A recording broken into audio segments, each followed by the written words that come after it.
Hello दोस्तों, मैं तिवन सिंह स्वागत करता हूं आपका आज की वीडियो में। दोस्तों, आज हम बात करने वाले हैं गवर्नमेंट ऑफ इंडिया द्वारा बनाई गई एक ऐसी योजना के बारे में जिसको साल 2015 में हमारे प्रधानमंत्री नरेंद्र मोदी जी द्वारा लॉन्च किया गया था और इसे बेटी बचाओ एंड बेटी पढ़ाओ अभियान के एक हिस्से के रूप में शुरू किया गया था। तो दोस्तों, आज हम डिटेल में डिस्कस करने जा रहे हैं सुकन्या समृद्धि योजना को, जिसका मेन फोकस बच्चियों के भविष्य को आर्थिक रूप से मजबूत बनाना है। और इस योजना को बनाने के पीछे सरकार के कई मकसद थे, जैसे बच्चियों की पढ़ाई का खर्चा अच्छी तरह से पूरा करना और उसके अलावा शादी के लिए बचत करना, और तीसरे नंबर पे फाइनेंशियल इंडिपेंडेंस प्रोवाइड करना, और जहाँ पर बचत की आदत डालने पर भी इनका फोकस था। और इसके अलावा जो बैंक की एफडी एंड आरडी है उससे काफी बेहतर इंटरेस्ट रेट यहाँ प्रोवाइड किए जाते हैं। तो इस योजना से जुड़े हुए सभी इंपॉर्टेंट पॉइंट्स को ध्यान से समझने के लिए शुरू से लेकर एंड तक वीडियो में मेरे साथ जुड़े रहें, ताकि कोई भी important point as a investor आपसे छूट ना जाए। तो चलिए शुरू करते हैं इसकी बेसिक डिटेल से। तो यहाँ पर अगर हम करंट इंटरेस्ट रेट की बात करें तो इस समय 8.20% का इंटरेस्ट रेट इस स्कीम में चल रहा है। और यहाँ पर मेन पॉइंट ये है कि गवर्नमेंट ऑफ इंडिया द्वारा ये स्कीम चलाई जा रही है। और क्या इस स्कीम में ऑनलाइन अकाउंट ओपन किया जा सकता है? तो इसका जवाब है नहीं, क्योंकि यहाँ पर सिर्फ ऑफलाइन ऑप्शन ही उपलब्ध हैं। चाहे तो आप किसी पोस्ट ऑफिस के माध्यम से सुकन्या समृद्धि अकाउंट ओपन कर सकते हैं, या फिर अथोराइज्ड किसी भी कमर्शियल बैंक में आप अकाउंट ओपन कर सकते हैं। और अगर हम एलिजिबिलिटी की बात करें तो जी केवल गर्ल चाइल्ड के लिए बनाया गया है। सिर्फ बेटियों के लिए आप ये अकाउंट ओपन कर सकते हैं जिनकी एज 1 से लेकर 10 साल के बीच हो। और अगर बेटी की एज 10 साल से एक दिन भी ऊपर हो जाए तब ये अकाउंट ओपन नहीं किया जा सकता। और अगर आपका सवाल है कि कितनी बेटियों के लिए ये अकाउंट ओपन किया जा सकता है, तो केवल 2 ही बेटियों के लिए सुकन्या समृद्धि अकाउंट ओपन किया जा सकता है। हाँ, लेकिन यहाँ एक एक्सेप्शनल कंडीशन भी आ जाती है। मान लीजिए पहले आपके घर बेटी ने जन्म लिया और दूसरी बार आपके घर जुड़वा बेटियों ने जन्म ले लिया, तो यहाँ पर टोटल 3 बेटियों के लिए ये सुकन्या समृद्धि अकाउंट ओपन किया जा सकता है। और आइए अब हम डॉक्यूमेंट्स भी जान लेते हैं कि अकाउंट ओपन करने के लिए कौन कौन से चाहिए। तो यहाँ पर आपकी बेटी के 2 पासपोर्ट साइज फोटोज चाहिए, उसका आधार कार्ड और साथ में उसका बर्थ सर्टिफिकेट चाहिए। और साथ में जो गार्डियन है, चाहे फादर है चाहे मदर है, उसकी 2 पासपोर्ट साइज फोटोज और साथ में आधार कार्ड की कॉपी चाहिए। तो इन डॉक्यूमेंट्स के साथ अकाउंट ओपनिंग करी जा सकती है। और आइए अब हम जान लेते हैं कि ये सुकन्या समृद्धि योजना किस तरीके से काम करती है। तो यहाँ पर ये योजना पूरे 21 सालों की है। 21 साल पूरे होने पर इसकी मैच्योरिटी कंप्लीट होती है। तो पहले के जो 15 साल हैं उसमें लगातार आपको निवेश करते जाना है, और इसके बाद का जो 6 सालों का टाइम पीरियड है, यानी 16 से लेकर 21 साल के टाइम पीरियड तक आपको कोई भी पैसा जमा नहीं करवाना। ये सिर्फ मैच्योरिटी पूरे होने का टाइम पीरियड है। और 21 साल पूरे होने पर मैच्योरिटी कंप्लीट हो जाती है और पैसा यहाँ से निकाला जा सकता है। और अभी हम जान लेते हैं कि सुकन्या समृद्धि अकाउंट में एक साल में ज्यादा से ज्यादा कितनी रकम निवेश करी जा सकती है और कम से कम कितनी रकम निवेश करके चली जा सकती है। तो यहाँ पर अगर हम मिनिमम इन्वेस्टमेंट अमाउंट की बात करें तो 250 रुपए तक यहाँ निवेश किया जा सकता है एक साल में। और अगर मैक्सिमम ईयरली इन्वेस्टमेंट की बात करें तो 1.5 लाख तक की राशि यहाँ निवेश करी जा सकती है। और 1.5 लाख चाहे तो आप एक बार में निवेश कर दें, चाहे तो आप हर महीने 12,500 रुपए निवेश करके चल सकते हैं। और अभी अगर आपके मन में सवाल आ रहा है कि अगर हम कोई भी पैसा एक साल में डिपॉजिट नहीं करते तो इनके द्वारा 50 रुपए की पेनल्टी लगाई जाती है। तो दोस्तों, अब तक हमने सुकन्या समृद्धि योजना अकाउंट के बारे में काफी बेसिक डिटेल को जान लिया है। और अभी हम एग्जाम्पल के माध्यम से समझने वाले हैं कि साल 2026 में अगर हम अपनी बेटी के लिए निवेश करना शुरू करते हैं तो हमारी ये स्कीम कब तक मैच्योर होगी और कितने पैसे बनने की पॉसिबिलिटी है। तो यहाँ पर हम सुकन्या समृद्धि योजना का कैलकुलेटर यूज करने वाले हैं, जिसमें लेटेस्ट इंटरेस्ट रेट की बात करें तो अभी 8.2% का है, जैसे कि हमने वीडियो के शुरू में डिस्कस किया था। तो हम यहाँ पर सालाना जो मैक्सिमम इन्वेस्टमेंट अमाउंट है वो डालेंगे। अगर आप 12,500 महीना के हिसाब से निवेश करते हैं तो एक साल की अमाउंट हो जाती है 1.5 लाख रुपए की। तो यहाँ पर हम डाल देते हैं 1.5 लाख रुपए एक साल का। और इसके बाद हमारी जो गर्ल चाइल्ड है उसकी एज डाल देते हैं जहाँ 2 साल की। तो 2 साल की एज होने पर हमने अपनी बेटी के लिए सुकन्या समृद्धि योजना अकाउंट ओपन कर लिया। और यहाँ पर जो स्टार्टिंग ईयर है वो हम डालेंगे इसी साल का, साल 2026 का। और दोस्तों, अभी हम देखने वाले हैं कि हमारी मेजॉरिटी कौन से साल में पूरी होगी और कितनी अमाउंट की पोटेंशियल यहाँ हमें देखने को मिल सकती है। तो जैसे कि आप यहाँ पर देख सकते हैं कि 1.5 लाख रुपए सालाना के हिसाब से 15 साल हमने लगातार निवेश किया और जी अमाउंट बन गई 22,50,000 रुपए की। और यहाँ पर हमें जो टोटल इंटरेस्ट मिला वो है 46,77,000 रुपए का। और हमारी जो मैच्योरिटी है वो 21 साल बाद 2047 में कंप्लीट होगी और इसके बाद पैसे निकाले जा सकते हैं। और जी टोटल अमाउंट आप देख सकते हैं तकरीबन 70 लाख रुपए की बन रही है।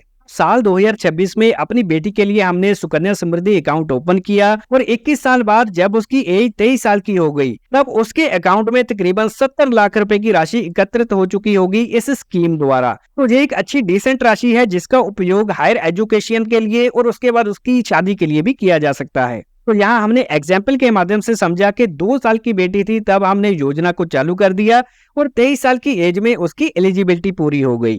लेकिन अगर आपने लेट शुरू किया, मान लीजिए आपकी बेटी 5 साल की है या फिर 10 साल की एज होने पर भी अगर आप ये योजना अपनी बेटी के लिए ओपन करते हैं तब भी इसका फायदा ही होने वाला है। तो जैसे कि हमने 2 साल की एग्जाम्पल ली है, अगर आप 10 साल की एज में अपनी बेटी के लिए अकाउंट ओपन करते हैं तो यहाँ पर आपका 15 सालों का डिपॉजिट पीरियड चलेगा और उसके बाद 6 साल का लॉक इन पीरियड चलेगा। और जब बेटी 31 साल की हो जाएगी तब ये सुकन्या समृद्धि अकाउंट मैच्योर हो जाएगा, वहां से पैसा निकाला जा सकता है। 2 साल की एज वाली जो हमने एग्जाम्पल ली थी जिसमें 8.2% के करंट रेट ऑफ इंटरेस्ट के हिसाब से मैच्योर होने पर 70 लाख रुपए की राशि बनती है, वही राशि इस नई एग्जाम्पल में 31 साल की एज में आपकी बेटी को मिल सकती है। तो यहाँ पर मैं आपको बताना चाहूंगा कुछ ऐसे YouTube पर एक्सपर्ट्स आपको देखने को मिल जाएंगे कि अगर आप 10 साल की एज में अपनी बेटी के लिए ये योजना शुरू करते हैं और 31 साल की एज में मैच्योर होने पर उसको पैसे मिलते हैं तो उस पैसे का क्या फायदा, क्योंकि ये कोई हायर एजुकेशन के लिए यूज नहीं हुए,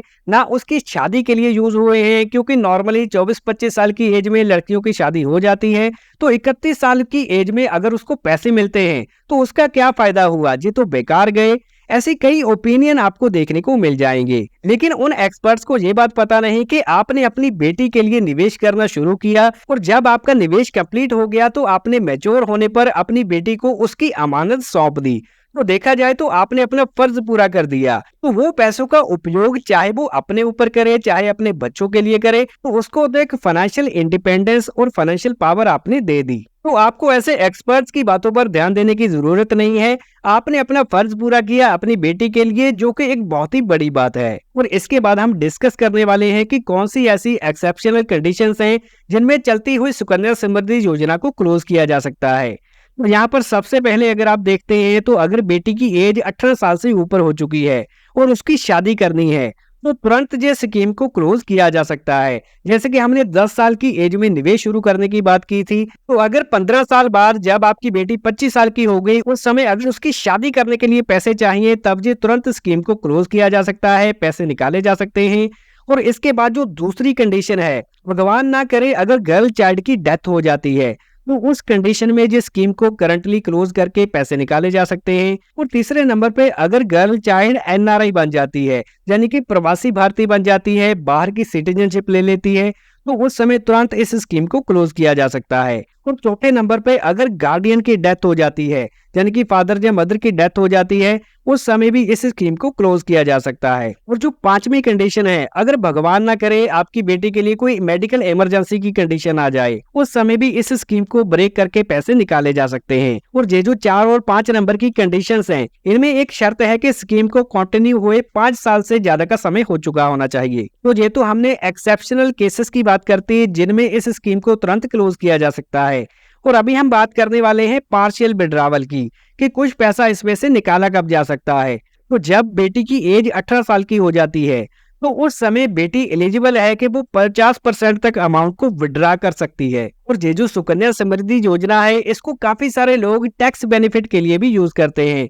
तो यहाँ पर अगर आप टैक्स बेनिफिट्स की बात करें तो अगर आप ओल्ड रिजीम में टैक्स भरते हैं तो यहाँ पर ट्रिपल ई बेनिफिट आपको मिल सकता है। ट्रिपल ई में जो पहली ई है इसका मतलब है जो राशि हमने निवेश की है हर साल, और दूसरी ई का मतलब है कि जो हमें इंटरेस्ट मिलेगा, और तीसरी ई का मतलब है मैच्योर होने पर जो टोटल अमाउंट बनेगी।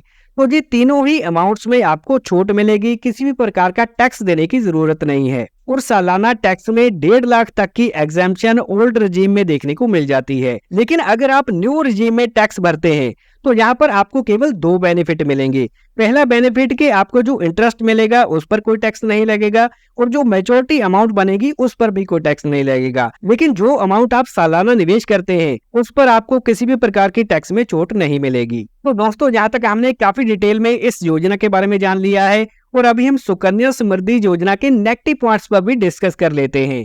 तो यहाँ पर जो सबसे पहला नेगेटिव पॉइंट है वो है इसका इंटरेस्ट रेट। ये कोई फिक्स इंटरेस्ट रेट नहीं है, चाहे आपने 2015 में निवेश को शुरू किया, चाहे आपने आज निवेश को शुरू किया, लेकिन इंटरेस्ट रेट यहाँ फिक्स नहीं है। ये मिनिस्ट्री ऑफ फाइनेंस के ऑर्डर के हिसाब से चेंज होता रहता है। तो यहाँ पर जो सुकन्या समृद्धि योजना का हिस्टोरिकल इंटरेस्ट रेट का चार्ट आपके सामने है। 2014-15 से लेकर 2025-26 तक की अगर हम बात करते हैं तो स्कीम जब शुरू हुई थी तब आप देख सकते हैं कि 9.10% का इंटरेस्ट रेट था और फिर ये 9.2% का भी रहा 15-16 में, लेकिन फिर आप देखेंगे कि 8% की रेंज में ये चलने लग गया और फिर 7% का भी हमें देखने को मिल रहा है 2021-22 में। लेकिन ऑन एंड एवरेज अगर हम 10 सालों का डाटा खंगाल के देखते हैं तो हमें तकरीबन 8% के करीब इसका इंटरेस्ट रेट देखने को मिलता है। और यहाँ पर इंटरेस्ट रेट लॉक नहीं होता। अगर किसी ने 2015 में 9.2% से खाता ओपन किया तो ऐसे नहीं कि आने वाले सालों में 9.2% ही रहेगा। ये इंटरेस्ट रेट क्वार्टरली बेसिस पे बदल सकता है। तो ये इस स्कीम में हमें एक नेगेटिव पॉइंट देखने को मिलता है। और ये जो इंटरेस्ट रेट है जी कैलकुलेट किया जाता है गवर्नमेंट बॉन्ड्स द्वारा। तो गवर्नमेंट बॉन्ड से इनको लिंक किया गया है। जिस हिसाब से वहाँ इंटरेस्ट रेट कम ज्यादा होता है उसी प्रकार से इस स्कीम का इंटरेस्ट भी कम ज्यादा जे कर सकते हैं। लेकिन जो बाकी सेविंग स्कीम्स हैं जैसे पीपीएफ हो गया, इससे हमें जी इंटरेस्ट रेट ज्यादा ही देखने को मिलता है सुकन्या समृद्धि योजना में। और अभी हम बढ़ते हैं दूसरे नेगेटिव पॉइंट की ओर।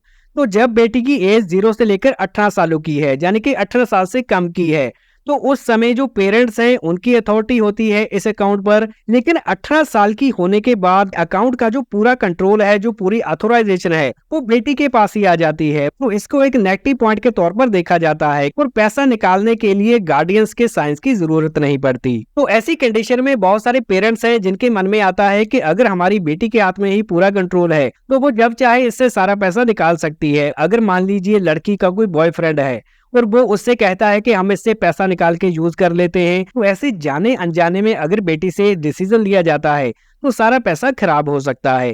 तो इस सिचुएशन को हैंडल करने के लिए यहाँ पर मैं आपको बताना चाहूंगा, आजकल जमाना चल रहा है डिजिटल का। तो यहाँ पर कई तरह के स्कैम देखने को मिलते हैं। कोई ओटीपी द्वारा बैंक का अकाउंट खाली कर लेता है, तो कई ऐसे ठग हैं जो और कई तरीकों से पैसा छीन लेते हैं। तो ऐसी कंडीशन में अपने बच्चों को 5वीं कक्षा से ही फाइनेंशियल एजुकेशन देना बहुत ही जरूरी है। पैसे की वैल्यू समझाना जरूरी है और उसी टाइम से उनको पैसा सेव करने की भी आपको सीख देनी चाहिए, ताकि उनको पैसे की वैल्यू पता चले और कभी भी पैसा खराब करने का उनके मन में विचार ना आए। इससे आगे जाकर उनकी लाइफ भी काफी इजी हो सकती है। क्योंकि ओवरऑल देखा जाए तो बड़े होकर बच्चे को अपनी जिंदगी आप ही जीनी है, अपनी जिम्मेदारियां खुद ही लेनी है। तो जितना बच्चा अवेयर होगा वो गलती करने से बचेगा। तो दोस्तों ये थी गवर्नमेंट ऑफ इंडिया की सुकन्या समृद्धि योजना, जिसको आज हमने काफी बारीकी से जान लिया है। अगर फिर भी आपके मन में कोई क्वेश्चन हो तो आप कमेंट सेक्शन के माध्यम से पूछ सकते हैं। और दोस्तों अगर ये वीडियो जानकारी से भरपूर लगा हो तो इसको लाइक जरूर करें, दोस्तों के साथ ज्यादा से ज्यादा शेयर करें। वीडियो पूरा देखने के लिए मैं रजवान सिंह आपका धन्यवाद करता हूँ। मिलते हैं अगले वैल्यूएबल वीडियो में।